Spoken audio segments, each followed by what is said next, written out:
আপনাদেরকে স্বাগত জানাচ্ছি আজকের প্রেস ব্রিফিংয়ে। আজকের প্রেস ব্রিফিংয়ে আপনাদের ডাকার উদ্দেশ্য হচ্ছে আমরা একটি অভিযান পরিচালনা করে 14 গ্রাম কণিকাপুর এলাকা থেকে বিপুল পরিমাণ ফেন্সিডিল, প্রায় 1900 বোতল ফেন্সিডিল আমরা উদ্ধার করেছি একজন মাদক কারবারী সহ। আপনারা জানেন 5 আগস্টের পরবর্তীতে র্যাব অনেক ধরনের কার্যক্রম করে আসছে। হত্যা মামলার আসামি, ধর্ষণ মামলার আসামি, বিভিন্ন চাঞ্চল্যকর আসামি এবং জেল পলাতক, অস্ত্রধারী সন্ত্রাসী, বিভিন্ন ধরনের সন্ত্রাসী গ্রেপ্তার করে আসছে এ পর্যন্ত। আজকে গোপন সংবাদের ভিত্তিতে দুপুর 1টার সময় 14 গ্রামে র্যাব 11 সিপিসি 2 কর্তৃক একটি অভিযান পরিচালনা করা হয় 14 গ্রাম থানাধীন কলিকাপুর এলাকায় জনৈক ইলিয়াস এবং তার সহযোগীদের বাসাটি সীমান্তের খুব নিকটবর্তী একটি বাসায় অভিযান পরিচালনা করা হয়। 2 জন ব্যক্তি এই মাদক কারবারির সাথে সংযুক্ত ছিল, জনৈক ইলিয়াস এবং যাকে আমরা গ্রেপ্তার করেছি ওসমান গনি শুভ।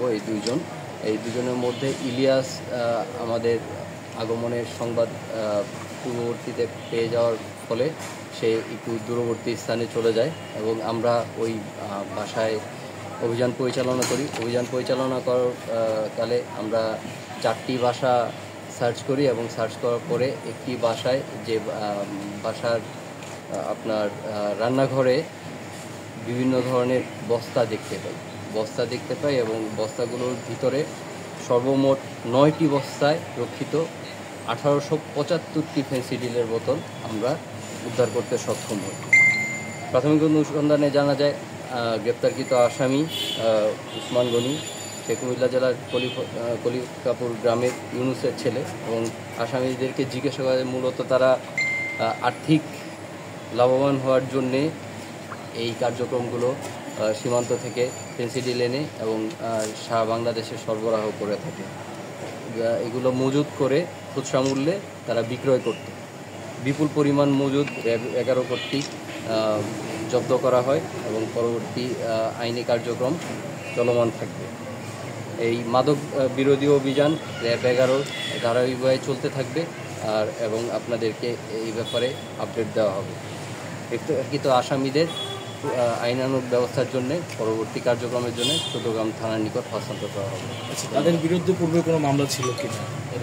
এই 2 জনের বিরুদ্ধে পূর্বে একজনের বিরুদ্ধে ছিল আর একজনের বিরুদ্ধে ছিল না। যেহেতু বললাম যে 2 জন আসামি সেখানে ছিল। সেগুলো কি মাদক মামলা ছিল?